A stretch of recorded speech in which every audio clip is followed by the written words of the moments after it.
nakwambia kuna namna Mungu anaitengeneza kesho yako. Kuna namna Mungu anaisumbukia kesho yako. Kuna namna Mungu anatengeneza maisha yako ya kesho, na mwenye kuiona kesho yako ni wewe pamoja na Mungu. Ukiruhusu watu waitazame kesho yako na kuhakikishia wanakukatisha tamaa, na kuhakikishia wanakupiga juju ufe, maana kesho yako ni ya utukufu. Kwenye Hagai sura ya 2 mstari wa 9 anasema, maana utukufu wako wa mwisho ni mkuu sana kuliko utukufu wako wa mwanzo. Ameni. Maisha yako ya kesho ni ya baraka na neema, ni ya heshima, ni ya mafanikio.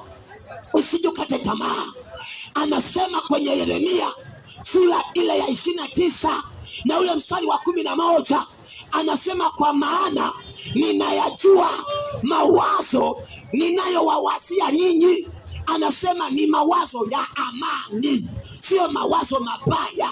Alo, inawezekana leo ndoa yako iko na mausausa. Inawezekana leo biashara yako iko na mausausa. Inawezekana leo mambo yako hayaendi. Usije ukate tamaa. Wewe simamaka katika kumwamini Mungu. Itazame kesho yako iliyo ya baraka, iliyo ya neema, na uipambanie. Mwenye kuipambania kesho yako sio wewe na sio mtu mwingine. Ukisema mtu mwingine aipambanie kesho yako, atainanga, ataiharibu, ataichafua, atakupiga juju, utapigwa soko, utakuwa unalala ndani.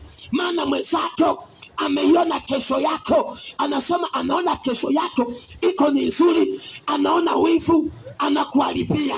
Ni wewe mwenye kuipambania kesho yako. Hata kama leo wanakudharau, wanakusema vibaya, wanakuharibia, ninakushauri kwa jina la Yesu, isimamie kesho yako, isimamie kesho yako, ipambanie kesho yako. Bwana atatenda. Heshima yako ya kesho sio sawa na dharau yako ya leo. Utukufu wako wa kesho sio kama na leo. Kesho yako ni nzuri, kesho yako ni ya baraka. Hata uko kwenye biashara, hata uko kazini, inawezekana watu wanakudharau, wanakusimanga, wanakusema vibaya, wanaongea maneno ovyo ovyo kwa ajili yako. Sikiliza, usije ukakatia tamaa.